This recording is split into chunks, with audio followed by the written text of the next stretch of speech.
Okay, so we got this document, the Monte Flores.pdf that you flagged, and honestly, diving into it has been pretty eye-opening. It's quite the subject. Yeah. We're going to try and, unpack El Monte Flores today. It's not just any group, right?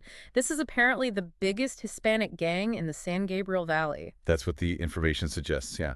A very long history. Exactly. And that's what we want to explore, not just a summary, but really get into how they became such a major player. I mean, a gang with this kind of history, it makes you wonder, how do they stick around for so long? Absolutely. And looking at their beginnings, it really sets the stage.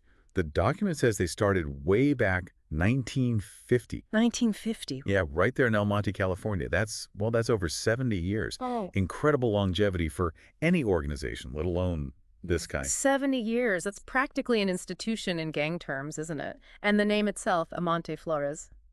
The document says it comes from Barrio Las Flores. That's right. Named for flower fields and nurseries that were apparently in the area way back when. Kind of ironic, isn't it? Such a peaceful sounding origin for a group known for, well, very different things now. It is a stark contrast. Shows how things can change over time. Hmm. And their territory now, it's pretty Here extensive. looks it. South El Monte proper, North El Monte, Mayflower Village. That's a big footprint in the San Gabriel Valley. A significant area. And the document gets quite specific about where they're most active. Right, east of the Rio Hondo River, mostly South El Monte. Exactly. That seems to be their core operational area. It's interesting how geographically anchored these groups become. Yeah, and the list of hangouts really drives that home. I mean, it's specific. It is. You've got public places like the Boys and Girls Club, various parks, Leg Lake, Arceo, Zamora, Mountain View. Fletcher Park, New Temple, Lambert Park, too. Right. But also these more specific, maybe less public spots. Dead End Valewood, Little Five Points Liquor, Dead End Dodson, Wildflower Saint. Alpaca Saint, Valley Mall, D Saint, Cogswell, Maxon, Morehouse, Continental Central, Sastre, Potrero, even apartments like Clingerman, Bonwood, and mansion trailers.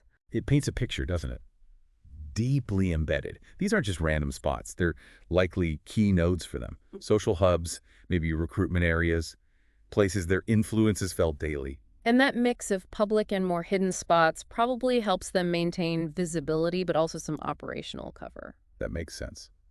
Now, thinking about their size, the document gives a current estimate, right? Yeah, around 400 members currently, which is, substantial. Definitely. But there's also that historical note. Right. Thousands of active members since it was formed in the 1940s, though you said 1950 earlier. Maybe the roots go back slightly further unofficially. It's possible the 1950 date is the official founding, but elements were around earlier. Either way, thousands over the decades. Hmm. That speaks to a powerful legacy, a real ability to regenerate. For sure. And a big part of that power structure seems to be their connection to the Mexican Mafia, La IME. Yes, that's crucial. The document mentions they pay taxes or tribute to Lani. Okay, let's unpack that. Paying taxes. What does that mean on the street? And what's in it for El Monte Flores? Is it just protection? It's fundamentally about hierarchy. Yeah. La IME sits at the top, mainly in the prison system, but their influence stretches out. So EMF pays up, could be money, could be carrying out orders, favors, that kind of thing, Okay. in return. Yeah, protection for their members inside prison is a big one. La IME can also mediate disputes, potentially in EMF's favor, with other gangs under that umbrella, and maybe even strategic direction. It's a power relationship, really. Got it. So a strategic alliance, even if it's built on, well, coercion to some extent, and this La IME connection feeds into the whole Sureño thing. Exactly. It explains their affiliation. They're a Sureño gang. And the document highlights the number 13, the 13th letter, M for Mafia. Precisely. The 13 and Sureño identity act as this unifying force for many Southern California Latino gangs, especially behind bars, all ultimately answering to La IME. Okay, but here's where I got a bit confused reading it. It says they are Sureños, but then lists rivals like Bassett Grande, Bolin, Lomas, Sangra, Azusa 13. Aren't they Sureño gangs too? Yes. That's a really important nuance of gang politics. How does that work? Part of the club, but fighting the other members. Think of it like this. On the streets, it's all about local beefs. Territory, respect, history, personal vendettas. These rivalries can be incredibly intense and long-standing, even between gangs that share the Sureño identity. Okay. But the key is the prison system. Once members of these rival gangs end up inside, the rules change. The overarching Sureño identity, enforced by La IME, generally overrides those street-level conflicts. So inside, they're allies, or at least not active enemy. More like a truce is enforced. For survival, for maintaining the Sureño power base against rivals like Norteños, and for facilitating La IME's business, the street rivalries get put on hold. Mostly. Fascinating, like different operating systems depending on the environment. That's a good way to put it. It shows the layers of allegiance. Now, about identifying members. The document mentions tattoos. Right. Visual markers. Says things like Monte Flores on Monte F Flores, EMF. Makes sense. Also, EMF X TMS, and then the Sureño identifiers, the 13X3, the number 13 itself. And 3 dots are common, too. And colors. Blue and gray. Blue and gray, yeah. It's all part of that visual language, declaring who you are, who you're with, intimidating rivals. Okay, let's shift to what they actually do. The list of criminal activities in the document is, well, it's long and serious. It really covers a wide spectrum. Drug trafficking seems central.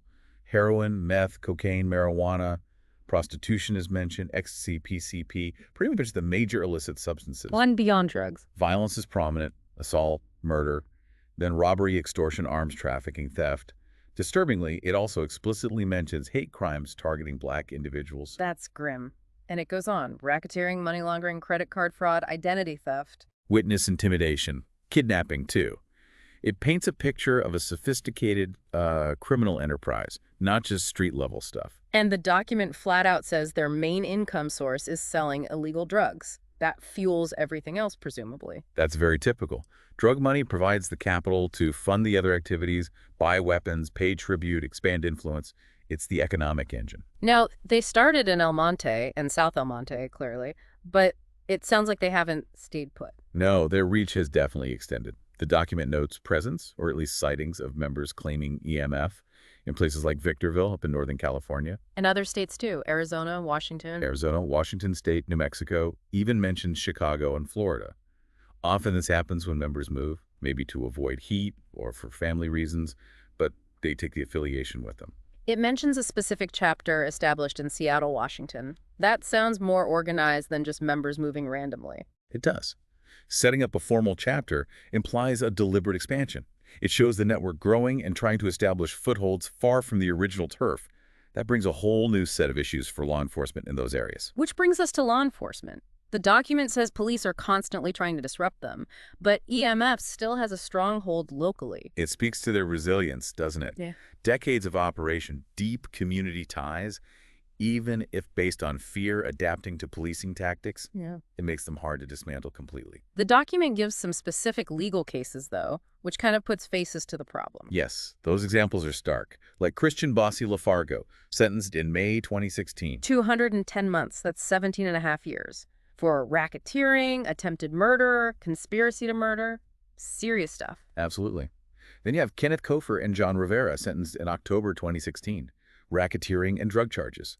Kofer got 15 years, Rivera nearly 11. These sentences reflect major investigations. Years of work, probably. And then there's that really chilling incident from July 2017. Kofu Ofakitonga killed by an EMF member, Alfredo Rodriguez, over littering. Reportedly, yes. A confrontation about littering escalated to fatal violence. It's a tragic illustration of how deeply ingrained the gang mentality can be, how quickly things can spiral, and the devastating impact on the community. Just senseless violence. It shows the human cost, starkly. It does. And while these prosecutions are successes for law enforcement, the fact that the gang persists highlights the sheer difficulty of the challenge. So if we boil down what we've learned from this deep dive into the document, we have a gang, El Monte Flores, with roots possibly back to the 40s, definitely established by 1950. Right, the largest Hispanic gang in the San Gabriel Valley. Involved in a huge range of crime, especially drug trafficking, allied with La IME, part of the Sureño network, but with complex internal dynamics. And their influence isn't just local anymore. It's spread to other parts of California and even other states like Washington. And despite law enforcement pressure and some major convictions, they remain a powerful force in their home turf. That summarizes it well. That resilience, that longevity, it's remarkable in its own way. It really makes you wonder, doesn't it? What is the key to that staying power? Is it the deep community roots? The La IME connection, just sheer adaptability? It's likely a combination of all those things and maybe more. The structure provided by Laim certainly helps. The generational aspect in the community builds a deep, if often negative, presence, and they must be adapting their methods over time. And thinking about that spread, members migrating, chapters forming elsewhere like Seattle, it leads to a bigger question, right? What does this mean for communities outside the SGV? Exactly. It points to the interconnectedness of these criminal organizations. Problems that seem local can and do spread. It suggests this isn't just an LA problem or even a California problem. It's potentially a much wider network effect. Precisely. Understanding a group like El Monte Flores gives us insight into how these networks operate, adapt, and expand. It forces us to think about crime not just locally, but as potentially interconnected systems with far-reaching implications, something to definitely keep thinking about.